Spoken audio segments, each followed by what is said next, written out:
पुराने भारत के मध्य में एक रियासत हुआ करती थी। उस रियासत की बड़ी रानी की गौतम बुद्ध के प्रति बहुत निष्ठा थी। उस रियासत के महाराज देवराज की दो रानियां सुरुचि और सुनिधि थी। राजा देवराज की पहली पत्नी सुरुचि थी, जिसका स्वभाव किसी साधु की तरह था। वो गौतम बुद्ध को अपना आराध्य मानती थी और उनके बताए मार्ग पर चलने की कोशिश करती। उनके साथ उनका बेटा वीर भी खेलता कूदता रहता, लेकिन देवराज का पूरा ध्यान अपनी दूसरी पत्नी सुरुचि के ऊपर ही रहता।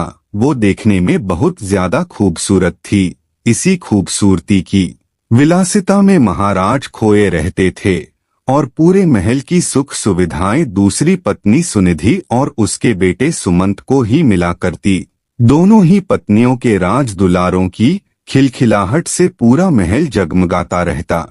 रियासत के लोगों को भी पता चल चुका था कि उन्हें भावी राजकुमार मिल गया है। लोग सोचा करते कि भविष्य में राज्य गद्दी पर वीर ही बैठेगा, क्योंकि वो बड़ी रानी का पुत्र था। लेकिन समय की लकीरों को कुछ और ही मंजूर था। देवराज की पहली पत्नी सुरुचि का स्वभाव महापुरुषों की तरह था। वो न्याय, धर्म, बौद्ध शिक्षाओं की बातें करती और ऐसे ही संगति में बड़ा हो रहा था। उनका बेटा वीर, जो बचपन से ही बड़े गंभीर स्वभाव का हो गया था, जितना मिलता उतने में ही संतोष कर लेता। लेकिन आखिर उसका दिल भी तो एक बच्चे का ही दिल था। समय का चक्र चलता गया और एक दिन रियासत का दरबार सजा हुआ था। उस दिन भावी राजकुमार के नाम की घोषणा भी होनी थी।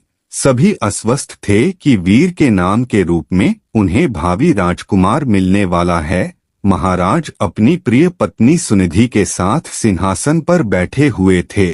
महाराज बेटे सुमंत को दुलार रहे थे और वीर अपनी मां के साथ दरबार में बैठा हुआ था। सभी पुरोहितों ने वीर की मां को बता दिया था कि आज वीर के राज तिलक की पूजा है, उसे तैयार करके लाना। वीर की मां सुरुचि ने भी बड़े दुलार से अपने राज दुलारे को सजाया, उसके माथे पर तिलक लगाया और ईश्वर के सामने हाथ जुड़वाए। पूजा शुरू होने वाली थी। महल में शंख बजने शुरू हुए।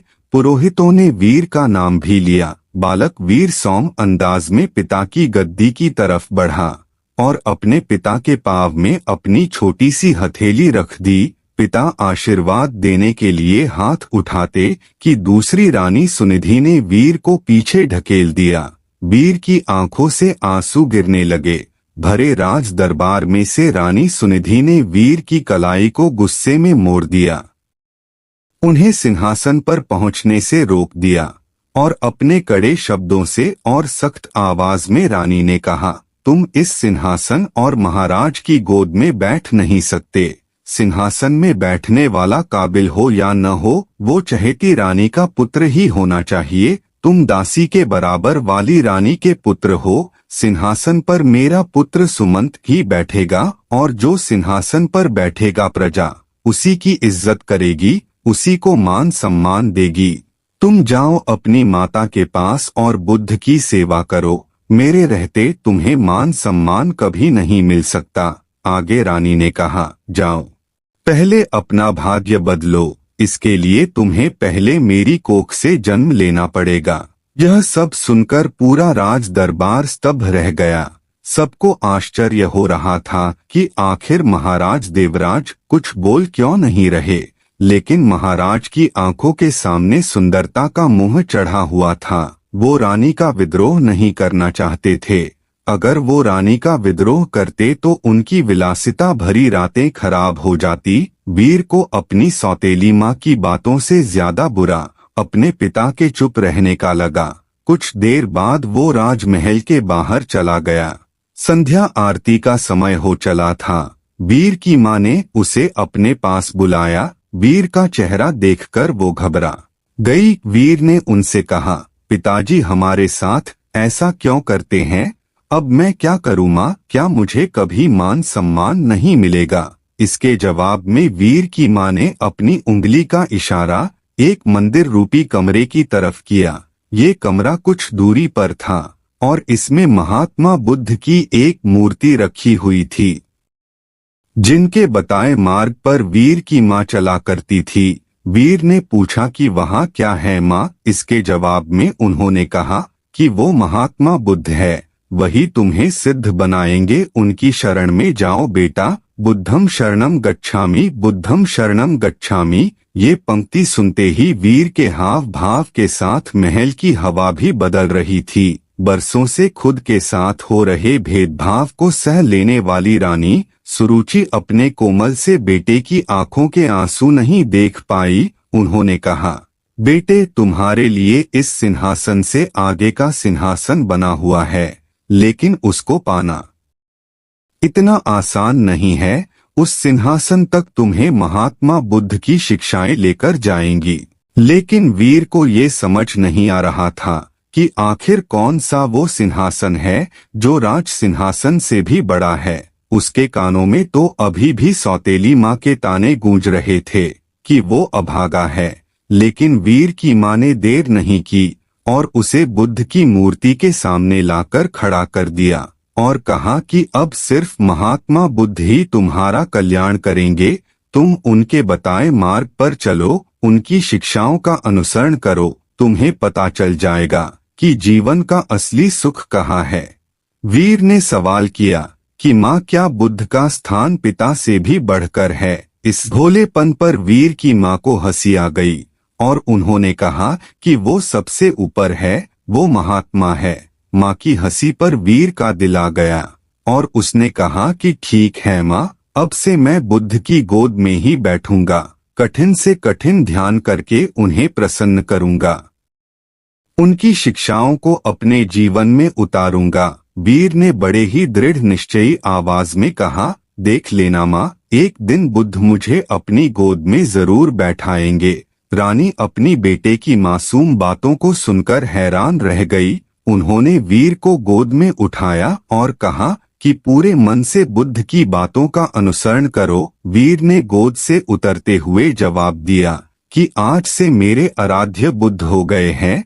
कुछ महीने ही बीते थे कि वीर ने बुद्ध के ध्यान में खोने के लिए राजमहल छोड़ने का फैसला कर लिया। जो लड़का कल तक अपनी माँ के पल्लू से छिपा घूमता रहता, आज महल छोड़कर जंगल जाने लगा। सभी हैरान थे, माँ को भी चिंता हो रही थी, लेकिन उन्होंने सब कुछ बुद्ध के ऊपर सौंप दिया था।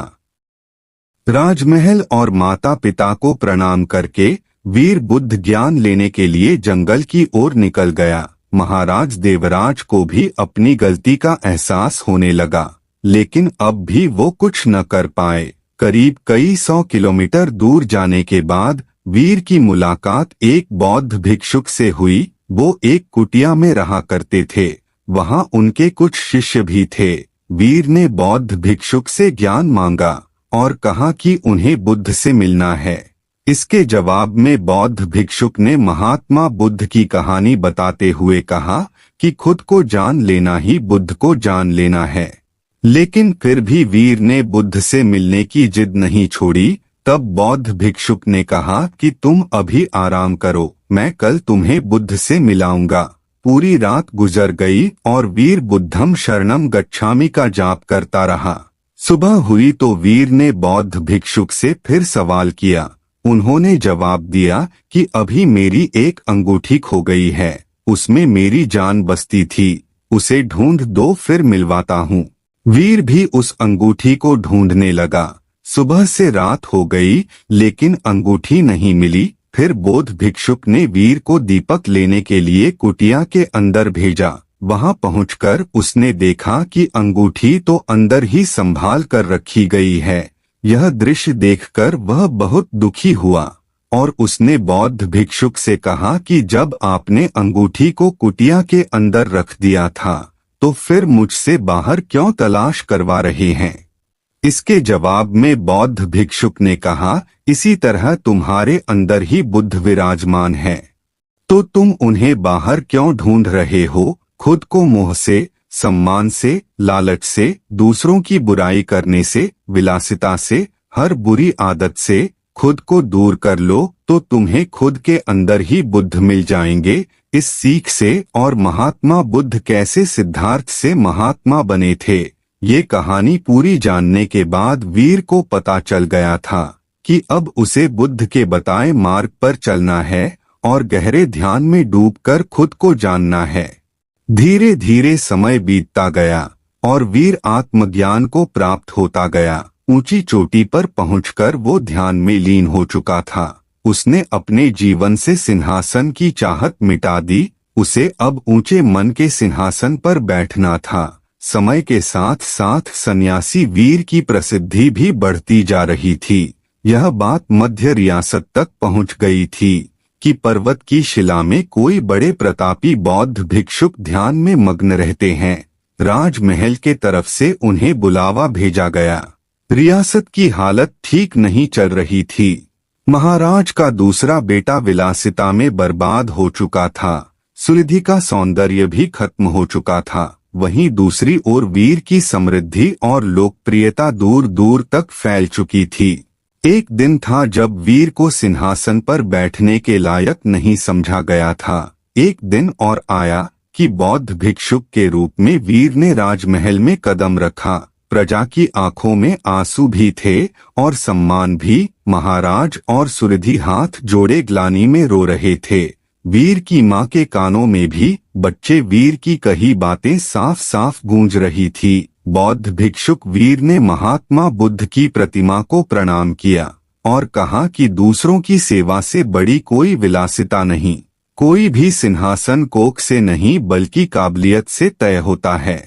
वीर ने राज सिंहासन का त्याग कर दिया और ध्यान करने के लिए मंदिर रूपी कमरे की ओर चलने लगे। वहां वीर को देखने वाले लोग महसूस कर पा रहे थे कि जैसे कोई शांति की मूर्ति चल रही हो। बुद्ध की शरण में जाकर एक साधारण सा बालक वीर सिद्ध पुरुष बनकर लौटा था। दक्षिण हिमालय के बौद्ध गांवों के कुछ कथाओं में यह भी कहा जाता है कि लोगों ने बुद्ध मंदिर में वीर को जाते तो देखा था, लेकिन फिर उन्हें वापस लौटते किसी ने न देखा था।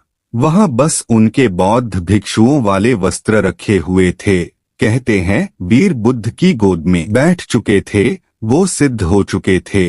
अब पता नहीं यह बात कितनी सच है, लेकिन इस कहानी से हमें सीखने को तो यही मिलता है कि ईश्वर, परमात्मा, बुद्ध, इन सब की तलाश बाहर करने से बेहतर है अपने अंदर करें, अच्छे कर्म करें और दूसरों की सेवा करें। विलासिता के जीवन में कुछ नहीं रखा। लालच और अहंकार से दूर रहें और महात्मा बुद्ध की मानव कल्याण की शिक्षा पर अमल करने की कोशिश करें। बुद्धं शरणं गच्छामि। नमो बुद्धाय।